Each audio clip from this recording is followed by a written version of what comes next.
Modernisation, transformation, ce sont les deux mots-clés de cette conférence, avec un troisième mot que nous rajoutons, c'est l'urgence de la transformation, de la modernisation.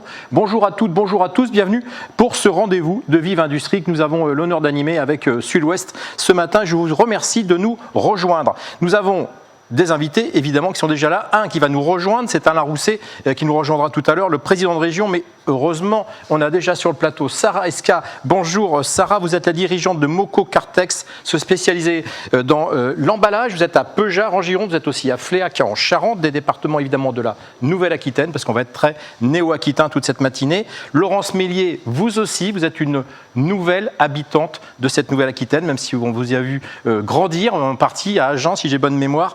Et là, aujourd'hui, vous êtes installé à Saint-Junien, on en parlera tout à l'heure. Vous avez eu un coup de cœur, c'est votre expression, pour une entreprise que vous avez reprise en abandonnant, en choisissant en tout cas, d'abandonner une carrière de DAF. On parlera de ça tout à l'heure. L'entreprise s'appelle Intersac Développement. À côté de vous, Antoine Guilbeault. Bonjour Antoine. Vous co-dirigez avec votre frère Olivier, vous êtes dans les Deux-Sèvres, dans le nord des Deux-Sèvres, une entreprise familiale, laboratoire Sciences et Nature. Vous êtes un précurseur, en tout cas votre père l'était, et vous continuez à creuser ce sillon, des produits d'entretien et des produits cosmétiques, je fais bien la différence, bio dans tous les cas. Vous êtes à Nueil-les-Aubiers. Et puis on a Jean-François Clédel qui est à l'heure. Bonjour Jean-François, président de la Chambre régionale Nouvelle-Aquitaine, qui nous accompagnera tout au long de ce débat. C'est important puisque sur cette thématique, on va le voir, on tient à avoir des témoignages de chefs d'entreprise et évidemment l'importance du relais qui est opéré et qui a été opéré par la région, par l'État et aussi évidemment largement par la Chambre régionale. Justement, Jean-François Clédel, on va commencer avec vous. On peut enlever le masque, je le rappelle, on respecte ici sur ce plateau les normes sanitaires, donc on pourra se parler tranquillement sans le masque et puis on le remettra au fur et à mesure s'il y a besoin. Pourquoi il y a urgence à moderniser aujourd'hui alors qu'on pourrait penser que justement la crise devrait nous dire attendons. Bonjour à toutes et à tous. Pourquoi y a-t-il urgence à moderniser ? On l'a vu, la crise a été un frein énorme à l'économie. L'économie a chuté brutalement. Globalement, nous perdrons 8,2%, enfin nous avons perdu 8,2% du PIB en 2020. On s'attend à une reprise de l'ordre de 5% en 2021, 5% en 2022. Ça sont les données de la Banque de France. Et en même temps, nous avons accru notre dette de façon colossale. Oui. Tout le monde le sait.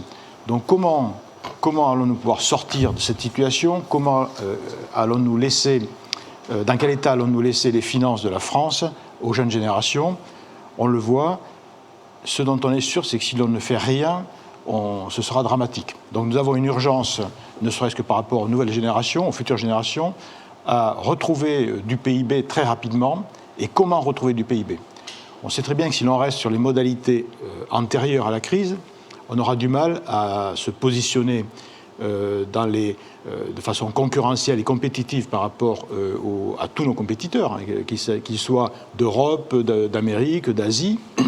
Et donc, on a impérativement besoin de changer, de se transformer, de se moderniser pour retrouver des marges de manœuvre, retrouver des capacités de production et de compétitivité. Jean-François Cladel, vous êtes vous-même chef d'entreprise de plusieurs entreprises. Je répète sur cette question parce qu'on a toujours l'impression justement qu'on a envie de se recroqueviller pendant que la crise est en train de nous toucher et qu'au contraire, le message que vous voulez faire passer ce matin avec Alain Rousset, je le répète, et la CCIR, c'est de dire au contraire, allez-y. Est-ce que c'est un frein ou un accélérateur, cette crise, pour que justement les chefs d'entreprise que vous représentez se remettent en question? Alors, ça a été un frein, on l'a vu du point de vue de l'activité, ça a été un frein aussi de par les décisions administratives de fermeture de certaines entreprises. Pour le premier confinement. Enfin, même encore, regardez, alors il y a eu l'arrêt de l'activité pendant les confinements, ouais. Mais on a des activités qui sont aujourd'hui arrêtées par décision administrative, hein, les cafés, etc. D'autres activités qui, elles, sont arrêtées faute de clients. Alors, on a tout le domaine du spectacle, mais on a aussi l'industrie aéronautique. On ne voyage plus, ou très peu. Ouais. Donc, toute cette activité souffre énormément. Donc, ça, c'est le volet frein, si vous voulez, de l'activité. Et en même temps, nous avons du temps pour réfléchir. C'est ça qui est important. Nous avons du temps pour réfléchir et on assiste à un foisonnement d'idées, foisonnement de réflexions stratégiques sur le monde d'après, etc. Il est vrai que quand la crise a débuté, on ne savait pas du tout si cette crise allait durer 3 mois, 1 an ou plusieurs années. Donc c'est un peu mieux maintenant. Rappelez-vous, tout le monde, ça partait dans tous les sens. On ne savait pas, en fait. Bon, il faut dire ce qui est. Aujourd'hui, on voit un peu mieux quand même. On se dit, bon, allez, d'ici la fin de l'année, là, on devrait avoir trouvé des solutions. Ce qui est sûr, c'est que les entreprises, pendant le deuxième confinement, les entreprises industrielles, 2/3 des entreprises industrielles ont poursuivi leur activité pendant le deuxième confinement. Ce qui veut dire qu'elles ont su s'adapter à fonctionner dans des conditions extrêmement contraintes. Et ça, grâce aux chefs d'entreprise, mais aussi, il faut le dire, grâce aux salariés des chefs d'entreprise. Nos salariés ont été remarquables en termes de capacité d'innovation, d'adaptation, de recherche de solutions pour faire en sorte que l'entreprise puisse repartir rapidement. Moi, je trouve ça formidable, quoi. Alors justement, Jean-François Clédel, on va partager cette expérience avec Sarah Esca parce qu'elle peut malheureusement et heureusement témoigner de 2 événements. Le premier, on va en parler franchement, vous avez eu une baisse brutale de l'activité. On va préciser que vous travaillez beaucoup pour le monde du vin, on vient d'en parler, la fermeture des restaurants, donc moins de consommation et pas que. 50% on peut dire de baisse du chiffre d'affaires. Heureusement, sur le bilan de l'année, ce n'est pas 50%. Comment vous avez vécu ce moment et qu'est-ce qui fait qu'aujourd'hui, parce que c'est notre thématique, on ne va pas être chez les bisounours, mais on veut positiver, qu'est-ce qui fait que justement, vous avez profité, comme disait Jean-François Clédel, de ce moment pour vous redynamiser et repenser un nouveau modèle? Alors effectivement, le premier confinement a été un choc pour nous, pour nos clients. Donc on a sur ces 3 premiers mois sur les 3 mois du confinement perdu plus de 50% de notre chiffre d'affaires. Après, heureusement, c'est reparti dès la réouverture des restaurants. L'été, ça a été beaucoup plus sympathique en termes d'activité. Nous n'avons jamais fermé. Nos salariés, effectivement, ont été toujours présents et ont répondu toujours présents, ont fait de la polyvalence et on a pu compter sur eux. Et ça a été très, très important pour nous. Cette période nous a fait effectivement nous pencher aussi sur les projets qu'on avait et les investissements qu'on avait prévus. Donc certains ont été arrêtés et d'autres ont continué et on les a développés avec notre transformation digitale, qui nous a permis d'accélérer justement cette transformation digitale. Alors, il va y avoir un site de vente en ligne, on va le mettre dans le bon sens, on y reviendra tout à l'heure. Est-ce que ça a vraiment été, je tiens à ce mot, un accélérateur de votre décision, ce moment de crise? Oui. Complètement. Ça a été un accélérateur de décision. Dans tous les projets qu'on avait, on n'a pas pu tout faire. Et effectivement, la partie transformation digitale, on y a mis toute notre énergie grâce à cette période et à cette crise, on a accéléré cette transformation, oui. Alors le mot grâce peut aussi correspondre à des aides qu'on a vu apparaître, et on va en parler avec Jean-François Clédel en attendant l'arrivée d'Alain Rousset. Il y a beaucoup d'aides qui sont, à un moment, la préfète de région a dit il n'y a jamais eu autant d'argent sur la table, je la cite. Ça veut dire que vous avez eu des aides qui vous ont permis aussi d'accélérer cette décision. Tout à fait. Alors les aides, les PGE, effectivement on l'a pris là aussi pour voir par crainte et pour nous rassurer aussi. Donc on a tout de suite fait appel au PGE. Et puis après on a pu être aussi aidé par la région sur cette transformation digitale justement. Alors justement, Jean-François Clédel, on en parle beaucoup en ce moment. On a vu les chiffres sortir. Le tribunal de commerce de Bordeaux les a rendus publics il n'y a pas longtemps. Moins de chutes d'entreprises l'année dernière que l'année d'avant. Est-ce qu'on n'est pas un paradoxe et est-ce qu'on n'est pas en train d'entretenir artificiellement une économie qui n'est plus en vie pour certaines entreprises? Quel regard vous avez avec votre casquette double de chef d'entreprise et de président de la CCIR? Il est évident que l'argent qui a été déversé sur l'économie, en fait, a soutenu des entreprises qui, sans cela, n'auraient pas survécu de toute façon à la crise et même certainement qui étaient déjà en difficulté avant la crise. Mais, encore une fois, on entend ci et là des bruits qui disent on aurait dû être plus sélectif, etc. Sauf que, encore une fois, on ne savait pas ce qu'allait être la crise, combien de temps elle allait durer, donc il est toujours difficile de savoir cibler là où il faut faire l'effort, alors qu'on ne sait pas où on va. Donc, en effet, il y a eu beaucoup d'argent mis sur la table, un plan massif, exceptionnel, mais aussi en relation avec une crise exceptionnelle. Et donc, on a moins 40% de défaillances d'entreprises, que ce soit en Nouvelle-Aquitaine ou en France, c'est pareil. Alors, que va-t-il se passer dans les années à venir? On peut penser que déjà, dès cette année, dès la moitié de l'année, dès le deuxième semestre, on devrait assister à un accroissement du nombre de défaillances d'entreprises qui va se poursuivre jusqu'en 2024 à peu près. On va revenir à des niveaux moyens. Si vous voulez, en France, on est à 50 000 défaillances d'entreprises, on est à 30 et quelques mille, 35 000 en ce moment. On va remonter sans doute à du 50, 60 000 défaillances d'entreprises pendant 3-4 ans. Bon, ensuite... On va quand même garder les chiffres. Les chiffres, c'est de dire effectivement qu'on a protégé ces entreprises, mais on a surtout, et on a un très bel exemple, on en aura deux autres ici, des entreprises qui ont profité de cet effet, on va dire, d'aubaine pour accélérer des reprises, des développements. Oui. Est-ce qu'on peut préciser justement, en attendant qu'Alain Rousset nous rejoigne, le joint que vous avez monté, ou l'activité conjointe que vous avez montée avec la région, de façon à ce que justement cet argent, d'un point de vue régional, profite à ces entreprises? Alors, d'une part, je reviendrai sur la première question que vous me posiez tout à l'heure, c'est pourquoi cette urgence à se moderniser, à se transformer? Qui va avec ses moyens. Voilà, qui va avec les moyens. En fait, ce qu'on a vu pendant cette crise, c'est que nous étions très dépendants de certains pays. Donc nous avions besoin de reconquérir une souveraineté nationale, régionale. Là, Alain Rousset l'aurait dit tout de suite. Il aurait dit les médicaments. On voit la dépendance que l'on a à des pays étrangers. Les composants électroniques, on le voit aussi. Mais aussi dans tout ce qui est énergie renouvelable. Les éoliennes, par exemple, les panneaux solaires, les batteries pour les véhicules électriques. Enfin, voilà tout un tas de domaines, si vous voulez, et tout ce qui tourne autour de l'hydrogène aussi. Qui sont des domaines de conquête pour l'industrie aujourd'hui en Nouvelle-Aquitaine. De conquête et d'avenir sur lesquels il faut absolument qu'on se positionne et vite, parce que tout le monde cravache là-dessus, tout le monde veut être compétiteur, leader sur ce marché, donc il faut qu'on avance très fortement. Voilà. Alors, sur les dispositifs qu'on a mis en œuvre, bien sûr l'État avait mis en œuvre un plan massif d'accompagnement, mais la région est venue en appui de ce plan pour compléter le dispositif et tenir compte de spécificités régionales, notamment liées au tourisme, liées aussi aux activités industrielles et à une cartographie particulière des entreprises dans notre région. Et puis les chambres de commerce sont venues, en lien avec les chambres de métiers d'ailleurs, apporter du soutien psychologique à tous les chefs d'entreprise. Et nous avons traité, je n'ai plus tout à fait les chiffres en tête, mais nous avons traité, je crois, 60 000 appels de chefs d'entreprise pendant le premier confinement et la première période de crise. 60 000 appels sur un nombre de 400 000 entreprises si on prend en compte les effectifs des chambres des métiers. 330 000 pour les chambres de commerce et puis on peut aller jusqu'à 400 000 en intégrant les chambres de métiers. 2 chefs d'entreprise sur 10. On va rester un peu dans les chiffres et dans les programmes, puisque vous êtes largement associé aussi à ce programme régional avec la CCIR. Et je voudrais qu'on parle un petit peu de ce programme Usine du futur, cher Alain Rousset, qu'on attend. On le salue. Il y a en octobre dernier un nouveau programme qui a été lancé. Antoine Guilbault, bonjour. Vous étiez dans une fournée précédente. Bonjour.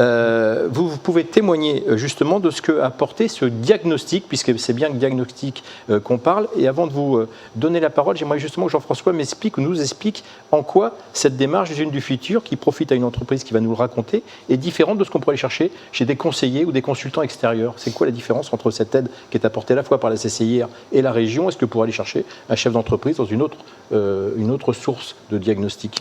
Alors le programme Usine du futur est un programme usine d'abord. Donc ça c'est cher à Alain Rousset. Il tient absolument, plutôt qu'industrie, il faut faire parler d'usine, parce que dans l'usine, il y a des hommes, il y a des femmes, il y a le volet humain qu'on voit bien, et puis il ne faut pas avoir peur de le dire, la transformation de la matière aussi se fait dans le cadre de l'usine, donc bon, c'est lourd de sens. Mais alors, usine du futur, ça veut dire quoi? Ça veut dire en fait gagner en productivité par la modernisation de l'outil de production, par la transformation des relations du management, par la transformation des relations humaines, par l'utilisation de robotique, de cobotique, de digitalisation, ça a été dit aussi, de tout le process. Et alors en quoi le programme que nous avons monté est différent de tout ce qu'on peut trouver sur le marché?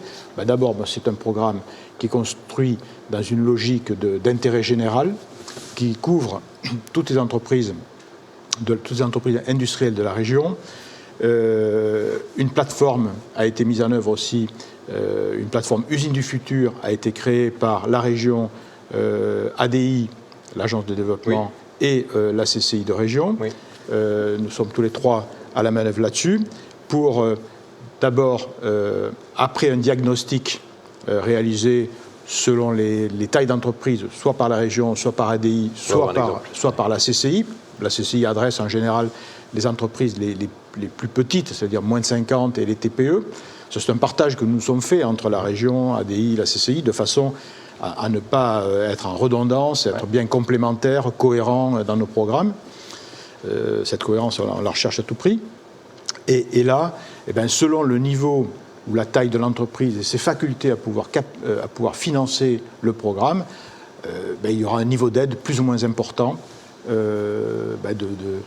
de la région, de la CCI sur ce programme. Merci pour cette définition et on va justement retrouver Antoine Guilbault. Je vais le préciser tout de suite, on est dans une boîte un peu plus importante que ce qu'on citait comme chiffre, 280 salariés, 52 millions de chiffre d'affaires, corrigez-moi si les chiffres sont... 42 millions de chiffre d'affaires, excusez-moi, j'ai mis 10 de plus, c'est que j'anticipe sur les 2 ans à venir, merci. Grâce au projet Usine du futur. Concrètement, ce diagnostic qui vous a permis de déceler quoi et vous aviez demandé est-ce qu'il porte sur quoi en tant que chef d'entreprise? Alors pour rebondir sur ce que dit M. Clédel, ce qui est intéressant sur ce programme, c'est qu'il est également ouvert aux ETI. Et ça, c'est plutôt rare, sachant que nous sommes une toute nouvelle ETI et qu'il y a beaucoup de programmes qui se ferment. Pourquoi une toute nouvelle? Puisqu'on a atteint les critères tout récemment. Depuis quand? C'est pour ça que je vous pose la question. Depuis 2019-2018. Voilà, c'est ça. Et ce qui ferme pas mal de portes, en fait, lorsqu'on est ETI, sur des aides ou des accompagnements. Parce qu'on devient un peu trop gros?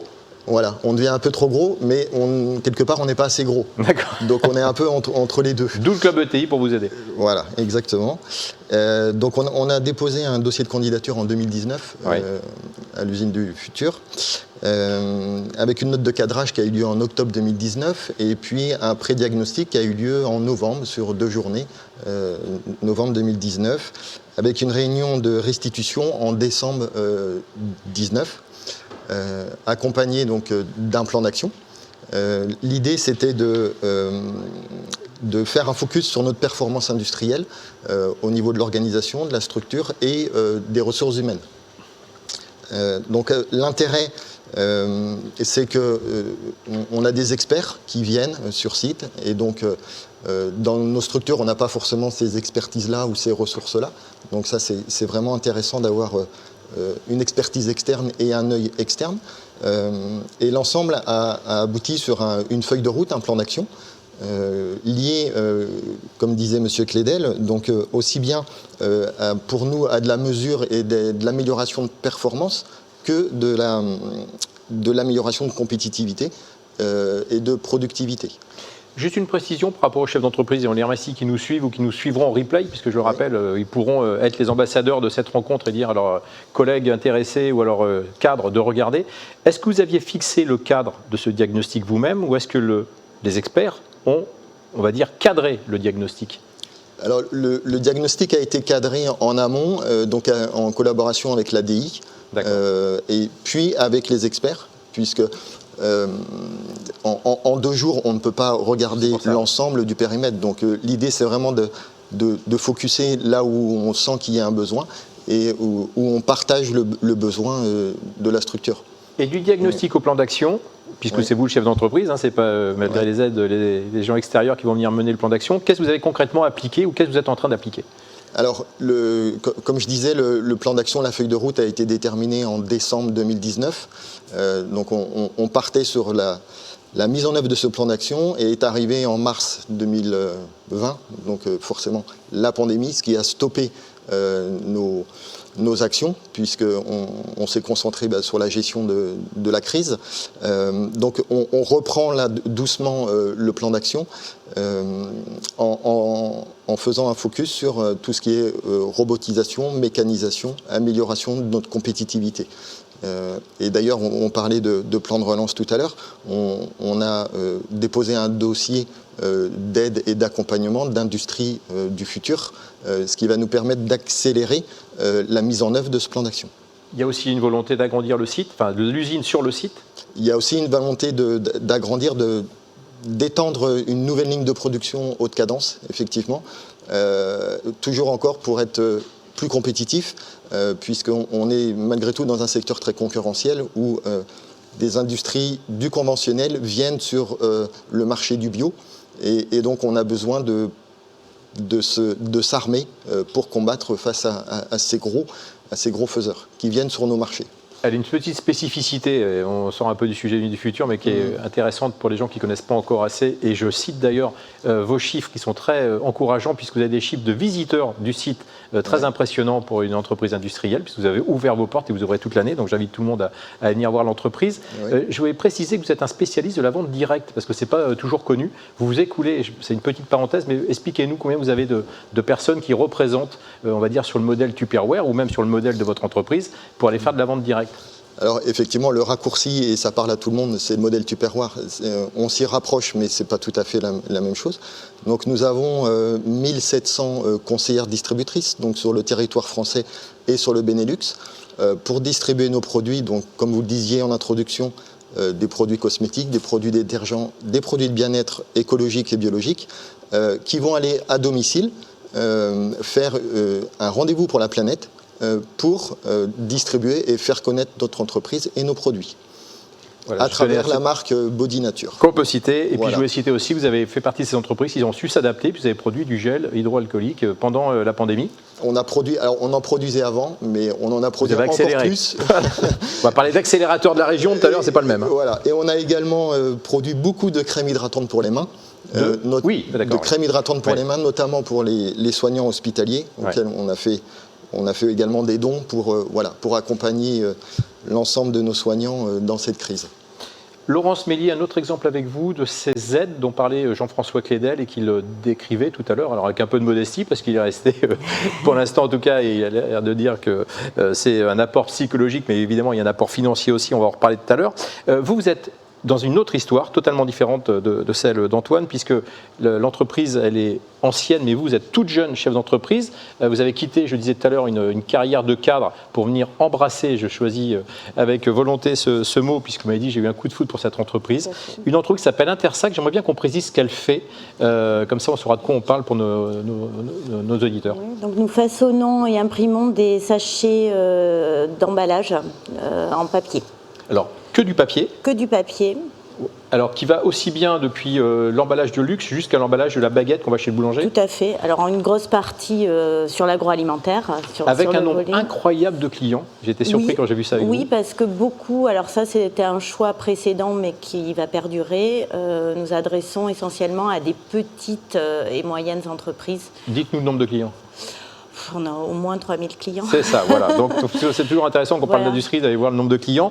Aujourd'hui, c'est 20 salariés, 2,5 millions d'euros. Vous avez des ambitions très importantes. Et pour porter ces ambitions, vous avez d'ailleurs mis en route déjà un projet avec la région. Expliquez-nous comment la région vous accompagne avec la CCIR. Alors la région m'a accompagnée de façon, vous parliez d'accompagnement psychologique, ça a été un soutien énorme avant la reprise et pendant la reprise. Et aujourd'hui, donc on a décidé d'améliorer notre outil industriel. En fait, l'usine comporte des machines très anciennes. Donc notre plus vieille machine date des années 50. Donc 50, 60, 70, c'est des machines très mécaniques. Et donc on a entrepris d'améliorer cet outil-là, donc le rénover, le moderniser un peu, automatiser certaines choses. Et donc la région nous apporte son aide là-dessus. Justement, concrètement, ce diagnostic, je le rappelle, et ce n'est pas une faute, vous étiez DAF, donc pas une spécialiste de l'emballage, vous connaissez, je pense, il y a 2 ans, pas du tout ces machines des années 50. Concrètement, le diagnostic vous a permis de quoi? De dire, voilà, cette machine, il faut la moderniser ou il faut la changer, et quels moyens je mets en face? Est-ce qu'on peut rentrer dans le détail du diagnostic et du plan d'action que fait la CCIR et la région avec vous? Alors, sur le diagnostic, oui, il était très clair qu'il fallait maintenir, enfin, on avait 2 choix, soit on changeait l'outil industriel complètement, ce qui était absurde, puisque c'était pas le but de la reprise. En tout cas, moi, j'étais attachée à ce savoir-faire. Donc, en fait, l'idée, c'était vraiment de maintenir quelque part comme une voiture de collection. Si vous voulez qu'elle continue à rouler, il faut investir, il faut la rénover, réparer des pièces. Et puis aussi s'adapter à un peu de modernisation, comme mettre des automates par exemple pour améliorer la productivité. Et aussi, c'est important pour les salariés de pouvoir la contrôler et pouvoir améliorer les conditions de travail. Donc typiquement, aujourd'hui, on a des choses très manuelles. Donc on est en train d'essayer d'automatiser pour que les conditions de travail soient meilleures sur les postes de travail. Le plan d'action s'étale sur combien de temps? Alors, on espère sur 1 an. Donc on l'a entrepris juste avant le confinement. Évidemment, il a été un petit peu... On va accueillir M. Rousset qui va passer au stand micro, s'il veut bien, parce que il ne va pas pouvoir s'exprimer et on va le retrouver. Je vous laisse finir, évidemment. Donc on l'avait entrepris, l'idée était là dès le moment de la reprise, donc début 2020. Et puis bon, évidemment, le confinement nous a un petit peu perturbés, mais on espère finir ce programme à la fin de l'année 2021. Très bien. Avec quels objectifs ? Des objectifs, donc, encore une fois, d'amélioration des conditions. De production, je veux dire, parce que si vous avez des chiffres d'objectifs qui sont croissants. Oui, en production, j'espère pouvoir augmenter l'année prochaine d'au moins 10% et à terme de 50% de notre production. C'est ça. On va avoir un autre exemple de dynamisme avec Sarah Esca. Vous avez abordé le sujet avec nous tout à l'heure. Vous êtes en train de revoir votre modèle, vous, de commercialisation. On parlait de 3000 clients avec votre collègue à l'instant. Vous en avez parlé, mais surtout, vous voulez vous n'êtes pas là par rapport à la commercialisation, je veux dire, vous voulez diversifier et aller vers chercher une nouvelle clientèle. Expliquez-nous pourquoi vous avez décidé de numériser cette offre. Alors oui, on souhaite diversifier effectivement parce qu'on était exclusivement auprès des viticulteurs, enfin on adressait exclusivement notre offre auprès des viticulteurs. La modernisation justement de notre outil de production et le rachat d'une unité de transformation nous a permis de rêver à d'autres secteurs d'activité. Donc on souhaite le faire, on souhaite diversifier cette clientèle. Pourquoi par la numérisation, par le digital effectivement, mais parce que aujourd'hui dans le B2C, ça a déjà explosé et dans le B2B, ça ne fait que augmenter et ça nous permet d'avoir une visibilité qui est rapide et que nous n'avons pas avec notre force de vente et ça nous permet aussi d'avoir une visibilité sur l'ensemble de la France. Alors, c'est de l'actualité chaude puisque c'est pour le 1er avril, c'est pas une plaisanterie. Non, c'est voilà, pas un donc poisson. On est dedans. Pour aller aussi vite, vous avez, c'est pas un jeu de mots, vous avez intégré l'accélérateur de la région de la CCIR. Expliquez-nous à quoi il sert pour vous en tant que chef d'entreprise. Alors, effectivement, on a intégré l'accélérateur BPI Région en 2019. Donc, c'est pendant une année, en fait. On a des formations. Alors, chez Kedge, on est entre chefs d'entreprise. Ça nous permet d'échanger sur différents sujets, sur l'innovation, c'est très important, sur la RSE, sur la communication, sur la marque employeur. Avec l'accélérateur, on a également bénéficié d'un diagnostic de notre entreprise, faire un peu l'état des lieux et voir les axes stratégiques de développement. Et puis après, comme je vous disais, c'était très important d'échanger et de se former, puisqu'on a toujours besoin d'être formé, et cet accélérateur nous a permis d'aborder différents sujets, comme je vous dis, de la communication, finance, production, et d'échanger et de prendre du recul et de se poser au moins une fois par mois. Alors, vous pouvez tomber le masque, on a instauré une distance physique. Merci de nous rejoindre, président de la région Nouvelle-Aquitaine. Plus vous tombez très bien, c'est le hasard. Ils étaient en train plutôt de dire du bien de certaines actions de la région Nouvelle-Aquitaine. Pourquoi vous pensez qu'on peut en dire du mal? Non, en tout cas, ça tombe bien que vous arriviez maintenant. Cet accélérateur, cette volonté de former les chefs d'entreprise, dont on vient d'en parler avec Sarah Esca, je sais que ça vous est cher. Pourquoi vous avez voulu mettre ça en place? On en parlait avec Jean-François Clédel tout à l'heure. Cette crise doit être un accélérateur de prise de décision. Est-ce que ces outils-là sont plus que jamais d'actualité? Alors, ils sont plus que jamais d'actualité. 2, nous avions anticipé cela, puisque toutes ces opérations, que ce soit la notion d'usine du futur, je crois que vous en avez parlé. Oui, on a des bons témoins, en l'occurrence. L'usine du futur a démarré il y a longtemps en Aquitaine. C'est d'ailleurs une des politiques qui a été reprise au niveau national dans le quinquennat précédent. Je rappelle que cette politique industrielle a démarré avec Turboméca, Safran Helicopter Engines, dans les années 2000. Transformer totalement une entreprise, à la fois sur le plan humain, bien-être au travail, conditions de travail, robotisation, numérisation, et aussi dans la communauté des chefs d'entreprise et des entreprises qui se sont engagés dans cette stratégie-là, plus de 600 aujourd'hui à l'échelle de la grande région. Les gains de compétitivité et de productivité sont entre 30 à 50%. Et on a complété cela en rachetant à la BPI un dispositif qui vient d'être évoqué, qui s'appelle l'accélérateur. Comment faire des formations de très haut niveau pour les chefs d'entreprise, à travers Kedge, à travers HEC, à travers des contacts. Mais ce qui me revient, c'est plutôt l'auto-formation. Je ne sais pas ce que vous en pensez. C'est cette façon de désisoler les chefs d'entreprise les uns par rapport aux autres, ce que nous avions fait en clusterisant avec l'ancienne acception du terme, détaché de la crise sanitaire, bien sûr, cette façon d'être ensemble, de désisoler les chefs d'entreprise et de voir comment les problèmes de ressources humaines, les problèmes d'innovation, les problèmes de financement, de renégociation de dettes, les problèmes de marché, d'opportunités, tout cela a des résultats assez spectaculaires. Les premiers chefs d'entreprise ou responsables d'entreprise qui sont passés dans l'accélérateur en reviennent transformés. Transformés humainement, transformés économiquement, je dirais, par rapport à leur stratégie de développement de l'entreprise. Et on voit en plus, et c'est assez gratifiant pour nous, on voit en plus que toutes les entreprises qui sont passées dans le dispositif usine du futur ou accélérateur croissent, recrutent, innovent, se battent mieux dans la compétition. Et donc, c'est une façon de montrer qu'à l'échelle d'une région, un conseil régional, un peu comme un Länder allemand, on est capable d'avoir une stratégie qui met en avant le chef d'entreprise et qui le transforme. Justement, un des 3 mots-clés de cette rencontre, c'est le mot urgence et le mot accélération. Il revient souvent, on en a parlé beaucoup avec les chefs d'entreprise, avec Jean-François Clédel. Vous êtes en train de mettre, et vous allez l'annoncer, je sais, pendant ces rencontres Vive Industrie, la plateforme d'accélération vers l'usine du futur. Alors c'est quoi encore ce nouveau coup d'accélérateur? C'est de passer de l'accélérateur qui est individuel à une stratégie d'accompagnement vers l'usine du futur. D'abord, avoir une plateforme qui soit un agrégateur de tous les contacts possibles, des bonnes expériences, des réussites, et puis faire en sorte que le modèle usine du futur, c'est-à-dire que la région finance 100% de l'audit, et tous les chefs d'entreprise qui sont passés par l'usine du futur apprennent des choses. Donc il y a quelque part, enfin je parle sous le contrôle des chefs d'entreprise qui Antoine Guilbault, sont Sarah ici. Esca qui sont passés, Laurence Millet qui y arrive.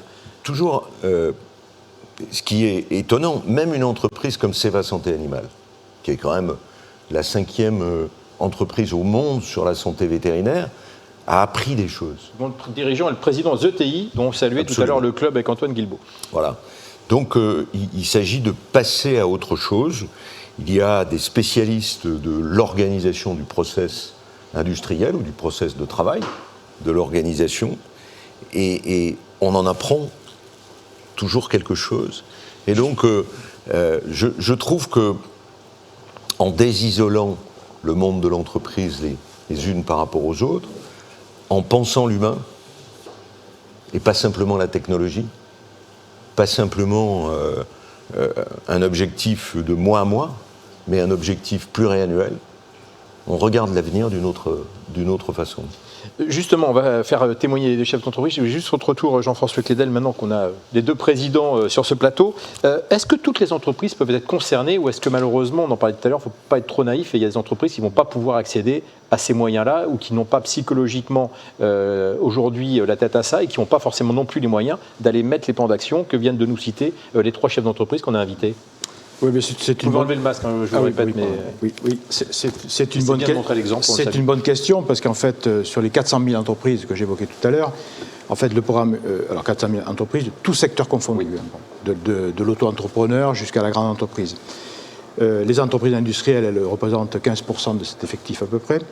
Et le programme Usine du Futur a concerné d'abord, comme le disait Alain Rousset, 700 entreprises à peu près, mais des entreprises les plus significatives. Aujourd'hui, sur les années 2020-2023, il y a à nouveau 800-900 entreprises qui vont être concernées. C'est en train d'être mis en place. Voilà. Et la plateforme Usine du Futur va permettre d'ouvrir à toutes les autres un lieu où les entreprises vont pouvoir venir chercher de l'information, voir ce qui se passe, comment s'engager dans ce programme d'accélération Usine du Futur. Voilà. Et donc, de cette façon-là, le plus grand nombre d'entreprises, y compris les toutes petites, vont pouvoir venir trouver des solutions ou trouver des idées pour progresser dans ce domaine-là. Au-delà de ça, il est vrai qu'il existe des entreprises dans certains secteurs qui n'ont pas forcément de capacité à se moderniser. Des entreprises peut-être où le travail manuel ou la complexité de la tâche manuelle est peut-être difficile à automatiser et qui vont rester des entreprises peut-être très manuelles. D'autres entreprises qui n'auront pas forcément les capacités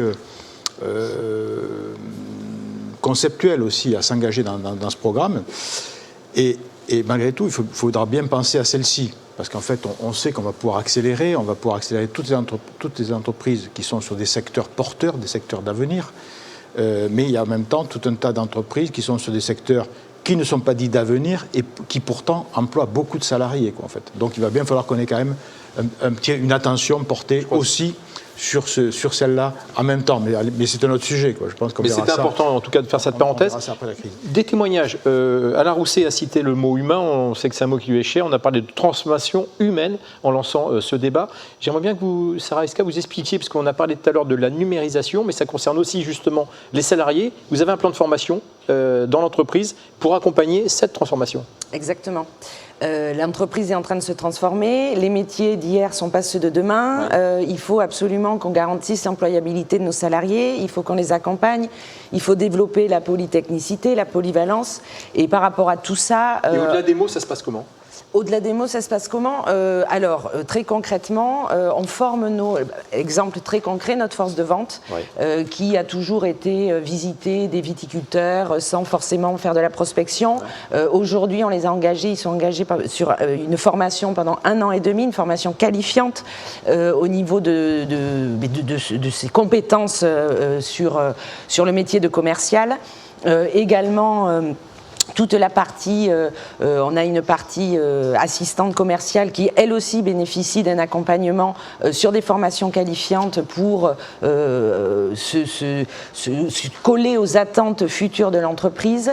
Nos salariés également en production, on essaie de les former régulièrement sur des nouvelles technologies. On a le numérique qui arrive dans l'impression.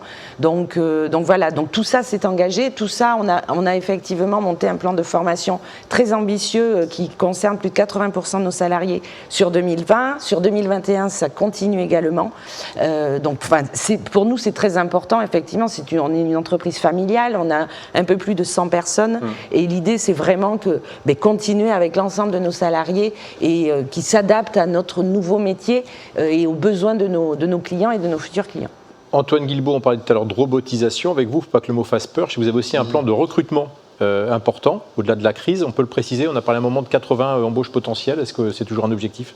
C'est toujours un objectif, effectivement, sur 2 ans, avec des profils totalement variés. En fait, on continue notre dynamique, on va dire, de recrutement.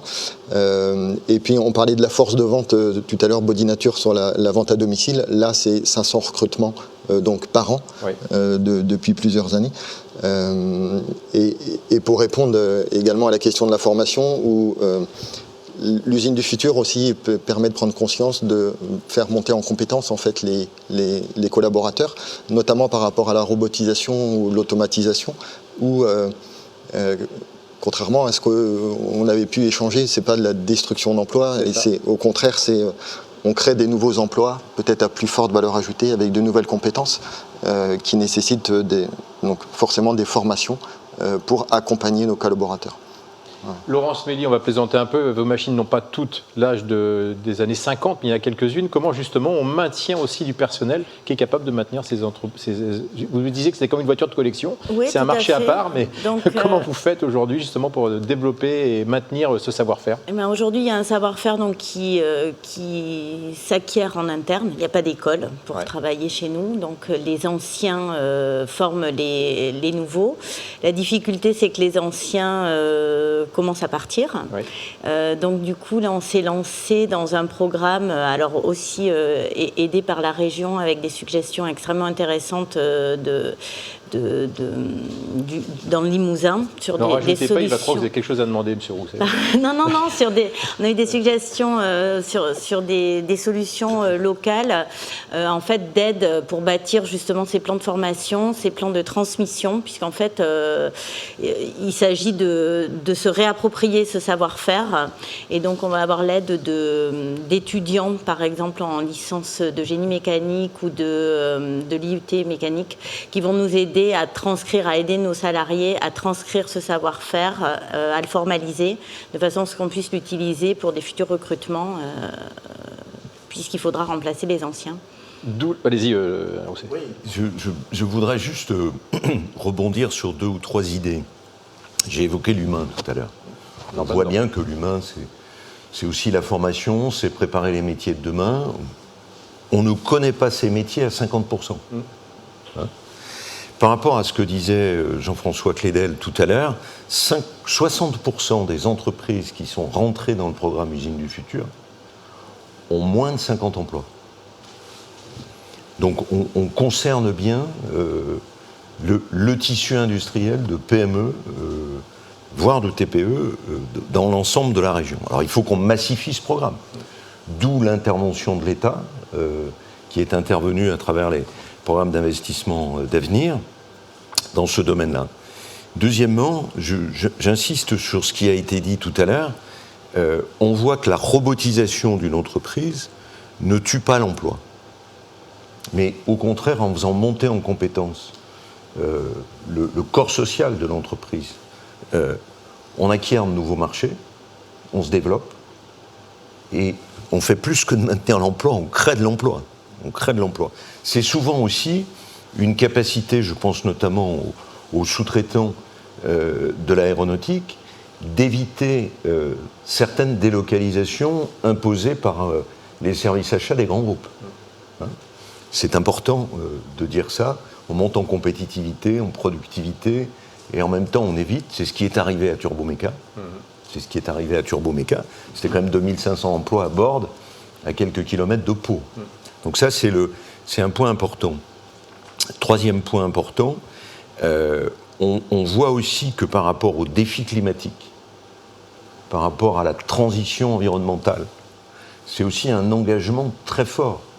Comment gère-t-on l'écosystème de l'entreprise par rapport aux déchets, par rapport à l'économie circulaire, par rapport à tout cela. Donc c'est extrêmement gratifiant.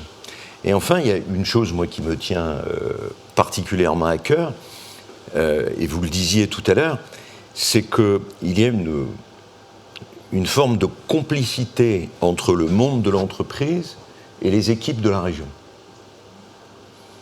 Et tout le monde monte en compétences.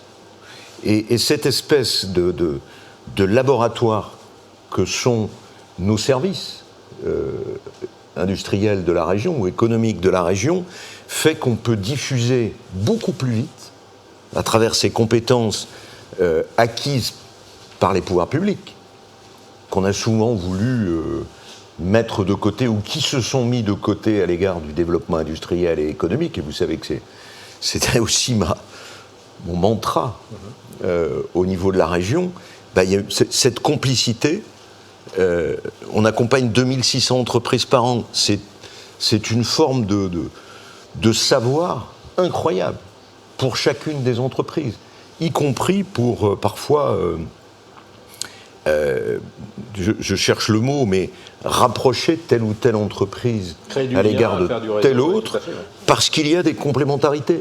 Vous faites ici au Haillan des tables d'opération, vous avez à Brive une entreprise qui fait des salles blanches, il peut y avoir un porteur de projet unique quand il y a un appel d'offres d'un hôpital pour refaire ces salles d'opération. Et ça, c'est énorme comme capacité d'une région à se développer. Enfin, on a quand même été la région française, en 2019, je n'ai pas les chiffres en 2020, qui a créé le plus d'emplois industriels, 36% de l'emploi industriel net de France. Justement, on a deux exemples, on ne va pas les détailler maintenant, mais évidemment, chez Antoine Guilbault, société créée en 72 sur un modèle de produits bio, forcément, le RSE est au centre du débat. Et Laurence Mélier, il n'y a pas très longtemps que vous êtes à la tête d'entreprise, a déjà réglé le problème des déchets, puisque vous faites de la valorisation de tous vos déchets. On peut juste prendre cet exemple, et puis je voudrais que Jean-François Clédel témoigne après, et on a des questions de l'audience. Expliquez-nous, parce que c'est un acte fort que vous avez fait depuis que vous êtes arrivé. Oui, qui est pourtant relativement simple. Donc nous, notre matière première, c'est du papier. Donc on a uniquement pris des dispositions pour recycler ce papier à 100%, ne pas le jeter à la poubelle. On a un peu d'emballage plastique, puisque nous, notre matière première, ce sont des bobines qui arrivent, alors suivant les fournisseurs, emballées dans du papier. Donc ça, moi, j'ai essayé d'éliminer le plastique. Malheureusement, j'ai pas réussi chez nos fournisseurs. Donc ce plastique est recyclé aussi. Et on recycle aussi nos encres et tous nos contenants. Donc des choses aussi basiques que des seaux de colle. Et c'est un mot-clé, on en parlait tout à l'heure, tout le monde peut le faire, si j'ai bien compris, puisque c'est pas un coût pour vous. Non, c'est pas un coût, puisque finalement, on s'est rendu compte que... Alors, c'est pas un bénéfice non plus, mais... c'est zéro. Voilà, c'est zéro. C'est une opération neutre d'un point de vue financier. Par contre, d'un point de vue humain, les salariés sont... Alors voilà, les salariés sont extrêmement contents de voir qu'on ne gaspille pas. Et nos clients sont aussi contents et on le valorise effectivement auprès de nos clients. Tout à fait, l'image est importante. Jean-François Clédel, au-delà des chiffres affichés par Alain Rousset, de la satisfaction qu'on entend des chefs d'entreprise, on a des questions parce qu'effectivement, il y a une partie de l'audience qui peut-être ne découvre pas, on ne va pas se dire ça, mais qui a besoin de précision. On a bien compris en quoi consiste le programme, en tout cas on essaye de le développer ensemble depuis une bonne demi-heure. Par contre, qui peut en bénéficier? Donc Alain Rousset vient de préciser que dans le plan, il y avait effectivement des entreprises de moins de 50. Est-ce qu'on peut être précis sur qui peut en bénéficier et comment? On est dans le pratico-pratique. Eh bien, de toute façon, la région Aquitaine Développement Innovation ou la CCI travaillent ensemble en cohérence. Donc, si une entreprise veut se lancer dans le programme, qu'elle s'adresse à l'un des trois et elle sera fléchée vers le bon opérateur. Dans tous les cas, puisque nous travaillons de concert tous les trois. Est-ce qu'on peut dire aux chefs d'entreprise qui nous suivent ou à ceux qui porteraient cette parole-là, quelle que soit la taille de votre entreprise, de toute façon, renseignez-vous, on trouvera quelque chose. Est-ce qu'on peut dire ça ou est-ce qu'on est très optimiste? Renseignez-vous à la région, à ADI ou à la CCIR, il y aura quelque chose pour vous et on saura vous flécher vers le bon opérateur. Ça c'est la bonne réponse. Et comme je le disais tout à l'heure, la région s'occupe des entreprises, s'intéresse à toutes les entreprises, mais traite directement des entreprises de plus grosse taille qu'ADI qui intervient un petit peu en dessous et que la CCI qui intervient sur le niveau un peu plus bas encore. Ça, c'est un principe général, je veux dire, de répartition des rôles, de façon à ce qu'on soit complémentaires et globalement efficace sur ces opérations-là. Juste un mot, Jean-François Clédel, par rapport à ce qu'on entend ici. On a l'impression que c'est maintenant acquis et que ces entreprises ont compris que les collectivités, la région, que l'État, encore plus avec le Covid aujourd'hui, vont à pouvoir apporter des moyens. Est-ce que c'est indispensable pour la plupart de ces entreprises ou est-ce qu'elles pourraient de toute façon quand même faire ce développement ou est-ce qu'elles ne pourraient pas, on va être franc?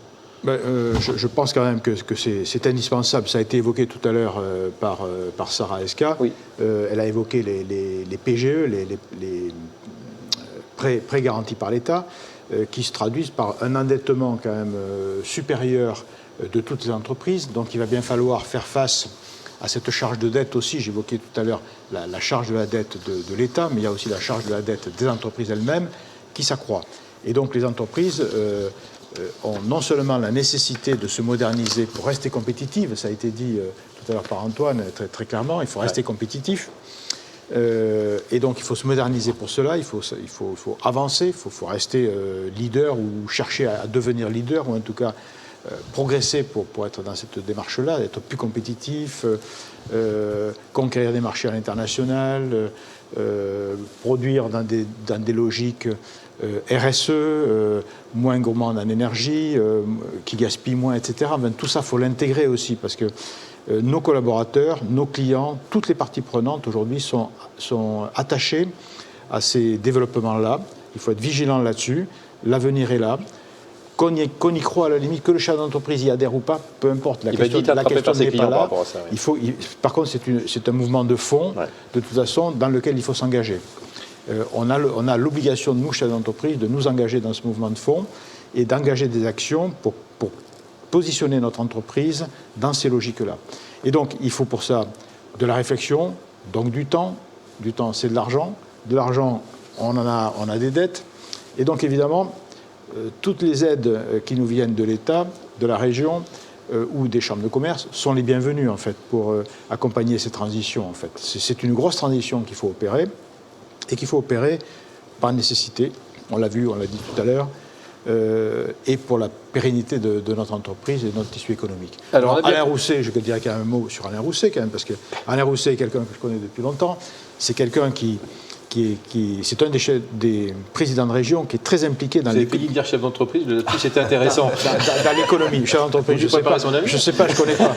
Mais en tout cas, qui est très sensible à la logique de l'économie et de l'industrie en particulier. Il le démontre depuis des décennies. Et l'économie, c'est quand même la richesse d'un territoire. Et sans économie, vous n'avez pas de richesse, vous n'avez pas de richesse à redistribuer. Donc, avoir une implication forte dans l'économie, c'est indispensable pour tous les habitants de la région, quoi, en fait. Et donc, je voulais profiter de ce moment-là, quand même, pour saluer notre président de région qui s'investit beaucoup dans l'économie et dans l'industrie. Il le démontre aujourd'hui et qui connaît bien le monde de l'industrie. Et nous avons la chance d'avoir, dans notre région, un conseil régional et un président aussi sensible à la cause de l'économie et qui a vu depuis très longtemps l'importance qu'il y avait à moderniser l'économie. On l'a vu au travers du programme Usine du futur et de tout ce qui a été fait dans cette région sur ce programme-là. Allez, dans le contexte particulier et politique, on vous laisse à votre jugement, Monsieur le Président de la CCIR. Je reviens au dispositif, on va dire objectif, mais ça n'empêche pas de dire du bien et qu'on le pense. Il y a deux produits qui arrivent, si je puis dire, deux plans qui arrivent, qui sont, parce que je voudrais qu'on puisse rendre après l'horaire libre à Alain Rousset, qui a une plénière, je crois, 11h. Rebond et reconquête. Alors là, c'est pareil, les chefs d'entreprise qui nous suivent vont se dire, ça y est, encore deux nouveaux process qui sont différents, qui sont portés par qui? Alors, il y en a un qui est plutôt région, l'autre qui est plutôt CCIR. Qu'est-ce qui les distingue et c'est pour qui? Alain Rousset, sur rebond peut-être. D'abord, le ou les projets rebond viennent pour essayer de trouver une solution de tir et une solution de sortie à la crise. Ouais. Donc ce sont des projets qui ont été mis en place avec les filières, d'abord, avec la Chambre régionale de commerce et d'industrie, avec ADI, qui est, je rappelle, l'agence de développement et d'innovation de la région. Il y a 90 ingénieurs qui sont à la disposition des entreprises pour organiser le développement. Et on salue Vincent Boss, son directeur. Et puis ce rapprochement qui est important, c'est la force d'une région entre le monde de la recherche et donc de l'anticipation. Je pensais notamment à une technologie qui est une technologie importante, notamment en métallurgie, qui s'appelle la technologie additive, c'est-à-dire plutôt qu'abraser une pièce avec énormément de déchets, de copeaux, etc., on la crée, comme on dit, from scratch, avec de la poudre et de la colle, avec une solidité pareille. Donc c'est vraiment quelque chose qui va bouleverser toutes les activités mécaniques et métallurgiques. Et on a beaucoup d'entreprises qui travaillent dans ce domaine-là, soit des start-up, soit des entreprises comme Safran ou Lisi Aéronautique. Donc c'est un vrai changement. Bien entendu, tout ce qui concerne le digital aussi. Donc on a à la fois ces aspects technologiques, ces aspects de recherche, de transfert. Comment demain pourra-t-on reproduire en France les cellules photovoltaïques qu'on importe à 90% de Chine, d'Inde, ou les bases de médicaments. Ou les batteries, vous allez nous parler, non? Ou les batteries, c'est fait. Les batteries, c'est fait. Depuis 10 ans, on a investi dans un consortium. Et aujourd'hui, le centre de recherche est à Bruges, à côté de Bordeaux. La première usine se fera à Nersac, à côté d'Angoulême. Et nous aurons à Poitiers, à La Rochelle, les usines qui feront la base de ces batteries du futur. Mais on a encore rien vu, parce qu'on va passer d'une batterie chimique liquide à une batterie tout solide. Donc on est à la veille de sauts technologiques. Je ne pense pas qu'on pourra reconquérir des parts d'industrie simplement en se disant on va fermer une usine en Chine et puis aux mêmes conditions environnementales, sociales, tout ce qu'on veut, on ne va pas les réouvrir en France. Donc il faut des sauts technologiques. Et moi, si j'ai une demande à l'État, parce que les budgets des régions françaises n'y suffisent pas, et à l'Europe, c'est qu'il faut un immense programme de recherche. Il faut que ces sauts technologiques nous amènent à préparer le monde de demain qui sera lié à l'environnement, qui sera lié à une société, je l'espère, plus sobre, mais en même temps, il faudra bien vivre. Jean-François Clével parlait tout à l'heure qu'il faut bien qu'il y ait une économie qui fonctionne, qui produise de la richesse, qui produise de l'emploi pour qu'on ait un vivre ensemble apaisé, stable. Donc le domaine de la recherche, le domaine de la formation, il y a un effort continu de formation dans lequel il faut que les entreprises se réinvestissent. Une entreprise peut être un organisme de formation, vous l'évoquiez tout à l'heure, que ce soit par le tutorat, que ce soit par des formations spécifiques, mutualisées, et puis l'accompagnement de ces entreprises. On en parlait tout à l'heure, usine du futur, accélérateur, etc.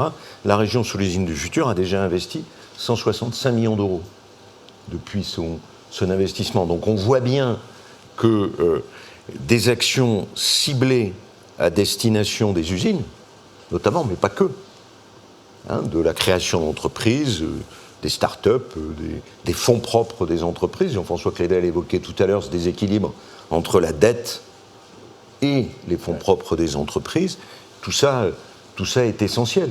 Et il est vrai aujourd'hui que ma revendication, mais elle est historique, que l'on augmente le poids des régions françaises dans la transition écologique, industrielle, économique, est essentielle. Je rappelle qu'une PME française est 3 fois moins accompagnée qu'une PME allemande.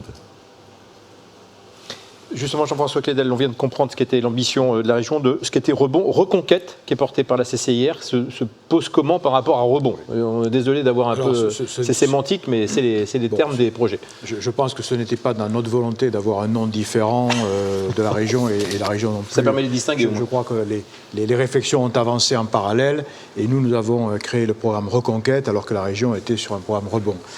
Dans les faits, le programme Rebond PME s'adresse à des entreprises de plus de 50 salariés, alors que le programme Reconquête CCI s'adresse à des PME de moins de 50 salariés, donc disons à des petites entreprises et à des très petites entreprises de moins de 10 salariés.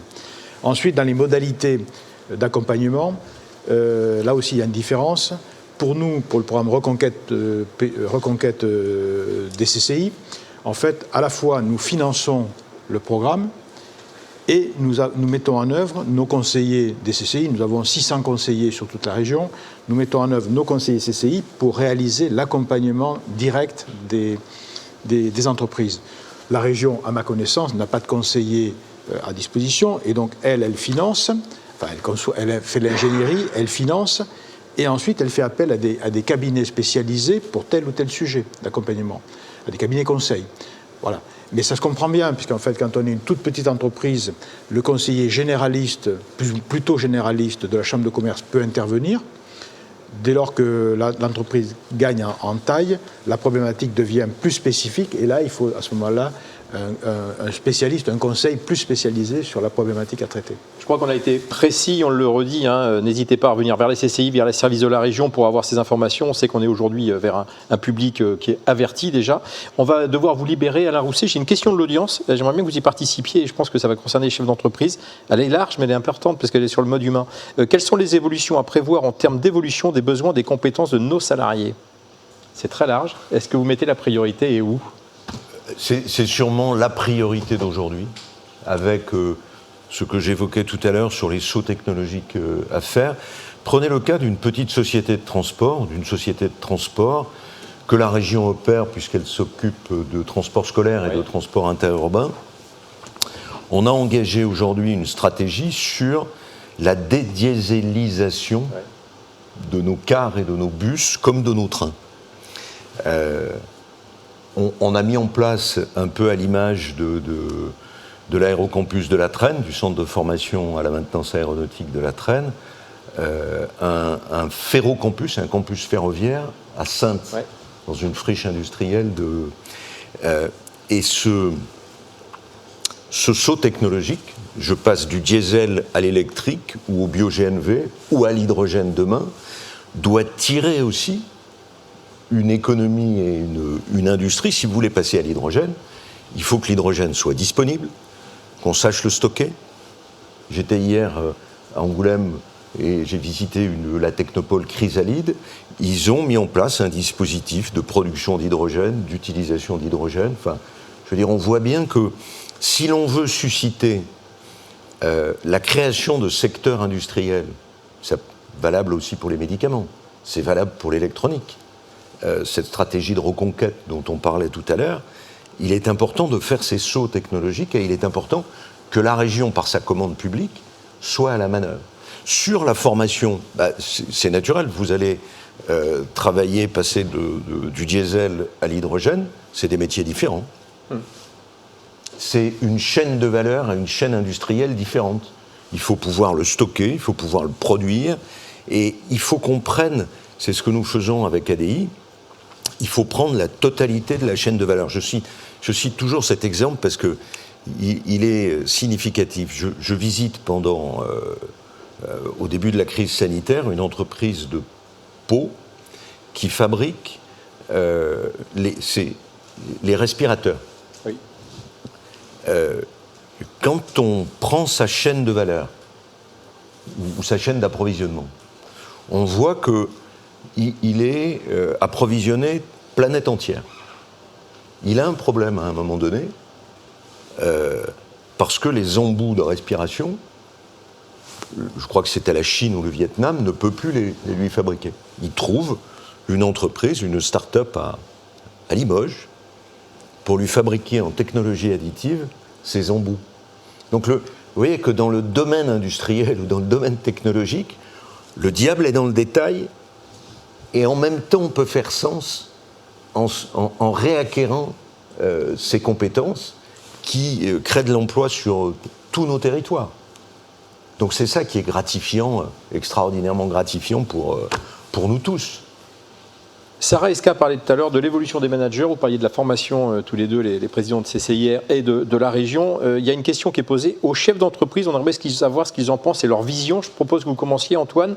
Quels sont les nouveaux comportements pour les managers de demain à l'aube de cette transformation industrielle ? Je rappelle que vous êtes un modèle d'entreprise RSE. C'est pour ça que je me tourne vers vous. C'est une bonne question. Effectivement, on va dire la RSE est dans notre ADN depuis la création de l'entreprise. On l'a formalisé à travers, je répondrai à la question, au travers d'une charte qui s'appelle Au-delà du bio. Et concrètement, on est statutairement passé entreprise à mission depuis décembre 2020, avec une raison d'être et des engagements. Et à l'intérieur de ces engagements, il y a effectivement l'humain qui est au cœur. Donc je dirais les managers font partie également, puisqu'il faut les accompagner compte tenu des évolutions technologiques, etc. Et c'est également, ils sont au cœur de l'usine et donc de la montée en compétence de l'ensemble de nos collaborateurs. Concernant la formation, avec l'appui de la région, on a créé donc une école de formation.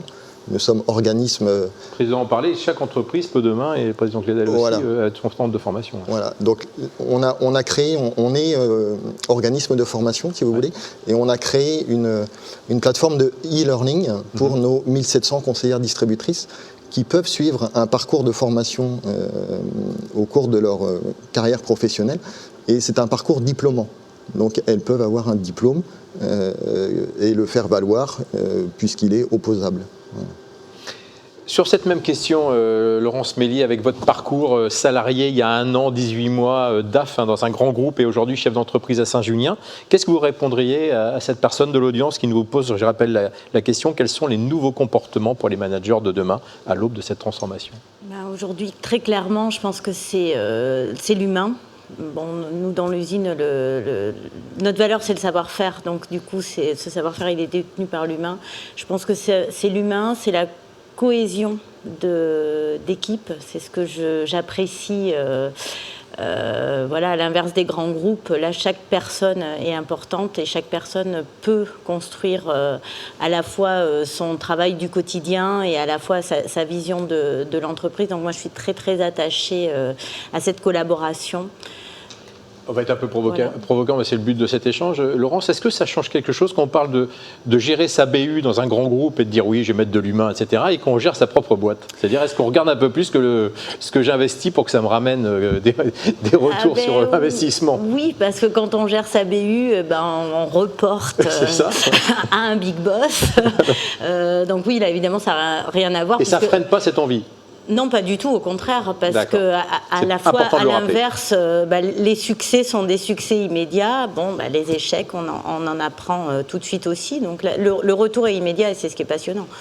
Sarah Esca, on a beaucoup insisté tout à l'heure sur la transformation aussi de vos forces vives, de la formation, 1 an et demi de formation pour 80% des salariés. Sur la partie purement manager, vous avez un programme en interne qui permet aujourd'hui de les accompagner ? Oui, alors en interne, on les fait, on leur propose également des formations pour acquérir des notions d'accompagnement d'équipe, parce que c'est ça aussi le manager de demain, comme je rejoins mes confrères, c'est accompagner chaque salarié, c'est les faire monter en compétences, et le manager est là aussi pour reproduire ça auprès de ses équipes, être là, les faire monter en compétences, les accompagner, les écouter, parce que c'est ceux qui font qui savent, et pas des gens qui sont dans leur bureau. Donc c'est vraiment d'être au cœur de l'usine, d'être avec les équipes pour pouvoir évoluer et gagner en compétences. Alors Jean-François Clédel, ceux qui font qui savent, on est en train de réinventer quelque chose ou on est juste en train d'accélérer là aussi ? Ceux qui font qui savent. Ceux qui font qui savent, c'est-à-dire qu'on partage la prise de décision, le management avec ceux qui sont concrètement dans la production. C'est ce qu'on vient d'entendre. Alors, pour réagir là-dessus, je dirais que on a peut-être trop eu tendance en France à considérer que la formation était une affaire de spécialistes peut-être et de sachants de la théorie et des concepts. Et c'est vrai nous avons une propension en France à mettre l'accent sur toute cette formation initiale et à considérer que lorsqu'on sortait de la formation initiale, on était formé pour la vie. Bon, on le voit. Là aussi, il arrive d'avoir un débat avec Alain Rousset sur les formations initiales de nos élites qui, à 20 ans, parce qu'elles ont réussi un concours, se croient avoir le savoir pour le restant de la vie. Vous voulez fermer une école, vous aussi Et il se trouve que dans l'entreprise, on découvre, et ça a été dit par tous les chefs d'entreprise qui sont là, en fait, on a besoin de former en permanence parce qu'en fait, la vie change en permanence. Et aujourd'hui, simplement pour prendre quelques exemples du management, on voit bien qu'on est passé d'organisations très hiérarchisées, et d'ailleurs qui existent encore dans les administrations ou dans des organismes publics. En fait, on le voit, des organisations extrêmement hiérarchisées, à des organisations d'entreprise beaucoup plus modernes en termes d'organisation, beaucoup plus à plat, où on essaie d'impliquer nos salariés, non pas par l'ordre qu'on leur donne, mais par le sens qu'on leur donne, qu'on donne à leur travail, et la motivation que l'on crée chez eux. Et là-dessus, je pense que les entreprises, dans l'ensemble, sont des modèles pour beaucoup d'administrations. Je pense que ce serait bien que les administrations en général viennent puiser dans les entreprises les modèles d'organisation, les modèles de management, la façon dont on forme dans l'entreprise aussi, quand un nouveau collaborateur arrive pour prendre un poste, on prend le temps de le former. Et ce n'est pas juste une décision, à partir de tel jour, vous êtes muté à telle fonction, l'autre il est parti, il n'y a pas eu de recouvrement, pas de transfert de compétences, comme on le voit trop souvent dans les services publics, où ça se passe comme ça. Il y a peut-être des raisons, si vous voulez, mais je pense qu'il y a beaucoup de progrès à acquérir de là-dessus. Après, en matière de formation, ce qui va changer aussi, c'est par exemple le fait que le télétravail va se développer. Le télétravail va se développer, il va sans doute avoir un impact sur la réorganisation des espaces de travail, d'une part. Quand vous dites qu'il va se développer, excusez-moi, vous le subissez, vous l'encouragez? Je pense que d'abord, on le subit parce qu'il a fallu trouver des solutions pendant le confinement pour continuer ou reprendre l'activité. Donc il a fallu s'organiser autrement, donc télétravailler, etc. Ça a été un gros investissement pour tout le monde, entreprises publiques, privées, etc. Il a fallu déployer des moyens informatiques un peu partout, adapter les logiciels, garantir la sécurité malgré tout au maximum en télétravail. Et donc le télétravail va avoir un impact sur la réorganisation des espaces de travail, mais va avoir aussi un impact sur le management des personnes qui sont en télétravail. C'est-à-dire qu'il va falloir passer de management où finalement on était en physique, le patron du service voyait ses équipes travailler, à un management davantage par objectif, où il faudra finalement fixer des objectifs pour pouvoir permettre aux collaborateurs de travailler et au cadre d'être certain que le travail avance sans pour autant avoir les gens sous les yeux. Voilà. Donc ça va être un changement. Et puis il va y avoir aussi à intégrer malgré tout des exigences de sécurité, cybersécurité, RGPD. Comment s'assure-t-on quand les gens sont en télétravail, qui travaillent, par exemple, je prends quelqu'un de DRH, qui manipule des fichiers de données personnelles, comment s'assure-t-on de la sécurité des informations qui sont manipulées par cette personne qui travaille chez elle? Voilà. Donc il y aura pas mal d'éléments à intégrer, et je pense qu'on devra s'appuyer sur la confiance, en fait, faire confiance aux personnes, et pour cela, motiver, sensibiliser, faire prendre conscience de responsabilité. Enfin, il y aura un gros travail à faire auprès des collaborateurs, auprès des managers, auprès des chefs d'entreprise eux-mêmes. Et auprès des chefs d'entreprise eux-mêmes, on a cité tout à l'heure le club des ETI, tous ces clubs d'entreprise, où on a le club des jeunes entrepreneurs aussi à la Chambre de commerce de Bordeaux, Gironde, qui, elle, remplit le même rôle que le club des ETI, mais pour les petites entreprises, en fait, pour les toutes petites entreprises des entreprises. Très bien, on va libérer Alain Rousset. Juste un dernier mot, c'est pour conclure. Il y a un mot qui a été donné, je voudrais qu'on finisse avec ce mot et que chacun puisse se projeter, on va dire. C'est vous qui l'avez emmené, Antoine, on n'est pas surpris, c'est raison d'être. La raison d'être des entreprises, Alain Rousset, est-ce que demain, c'est quelque chose qui va être obligatoire, puisque vous allez le partager avec l'usine du futur? Est-ce qu'on va retrouver cette raison d'être comme passage obligé des chefs d'entreprise et de leurs salariés? Vous notez que toutes ces stratégies industrielles qu'on a mises en place en coopération redonnent du sens. Ouais. Redonnent du sens à l'égard de l'humain, bien-être au travail, et on s'aperçoit que le bien-être au travail est sûrement une des solutions de la compétitivité des entreprises, peut-être la première. Ça, c'est le premier point. Deuxièmement, raison d'être aussi, sens au niveau de la transition environnementale. Je regardais les notes sur ce qu'on appelle l'usine durable, et je pense que le mot durable, il faut peut-être qu'on le change. Il faut qu'on assume le mot écologie. Hein, ce qu'on a fait, nous, avec Néoterra, au niveau de la région, c'est quand même, vous parliez des déchets et des circuits courts ou la suppression des rejets, ouais, par exemple, qui est quand même quelque chose. Jean-François Clédel parlait tout à l'heure de la diminution des consommations énergétiques, sobriété énergétique. C'est cet ensemble-là autour duquel l'entreprise va faire sa communication. Il en est de même pour les produits agroalimentaires. Aujourd'hui, on voit bien qu'il y a une appétence de nos concitoyens pour consommer sain, pour consommer sobre et sain. Peut-être pas assez, mais voilà. Et l'image de l'entreprise autour de ces objectifs, elle va être essentielle demain. Regardez ce qui vient de se passer à rebours. Alors, je ne connais pas assez le dossier. Le PDG de Danone, qui a créé une entreprise à mission, oui, vient de se faire vider, pour parler trivialement, par des fonds d'investissement plus ou moins triviaux. Donc moi, je vais expertiser ce dossier parce que déjà, sur France Inter, ils ont commencé à l'évoquer, mais c'est intéressant. Et on voit bien que c'est à partir des entreprises de la taille d'un territoire, PME, TI, start-up, qu'on va pouvoir avancer encore plus vite sur cette notion d'entreprise à mission, cette notion de retour du sens, qui n'est absolument pas contradictoire avec la compétitivité d'une entreprise, mais bien au contraire, qui va donner un supplément d'image et d'âme pour gagner dans la compétition que je ne voudrais pas éviter demain. Donc c'est assez gratifiant tout cela. Allez, ça va être le dernier mot. Est-ce que vous partagez cet optimisme par rapport à ces entreprises à mission? Vous pensez que c'est effectivement un passage obligé, Sarah Heska? Oui, tout à fait. En plus, nous, étant entreprise familiale depuis 3 générations, ancrée dans le territoire, toute cette notion de RSE aujourd'hui qui sort, c'est quelque chose qu'on a toujours fait et qu'on continue à faire et qu'on veut amplifier parce qu'effectivement, c'est pas du tout en contradiction avec la productivité, la compétitivité. Au contraire, bien au contraire. Donc bien sûr, c'est primordial. Laurence Mélier, peut-être que votre parcours va répondre même avant que vous soyez exprimé, quitter un grand groupe et la région parisienne pour Saint-Junien et une petite entreprise, c'est une réponse? Oui, très clairement. Merci à nos invités, merci aux 2 élus, président de la région, président de la CCIR, d'avoir été avec nous. Merci à toutes et tous qui nous avaient suivis. C'est à retrouver en replay et puis on se souhaite les uns les autres évidemment 2 très belles journées ici avec Vive Industrie, évidemment pas en présentiel malheureusement, à part pour les Happy Few qui étaient là aujourd'hui en respectant les normes sanitaires. Bonne journée à toutes, bonne journée à tous. Merci.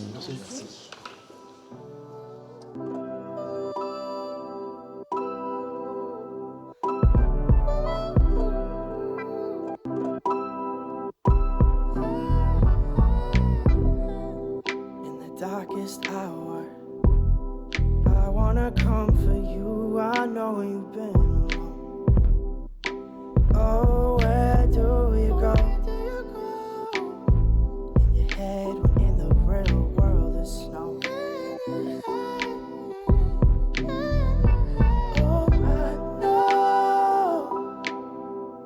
Oh, I know how you hit the call. Your life searching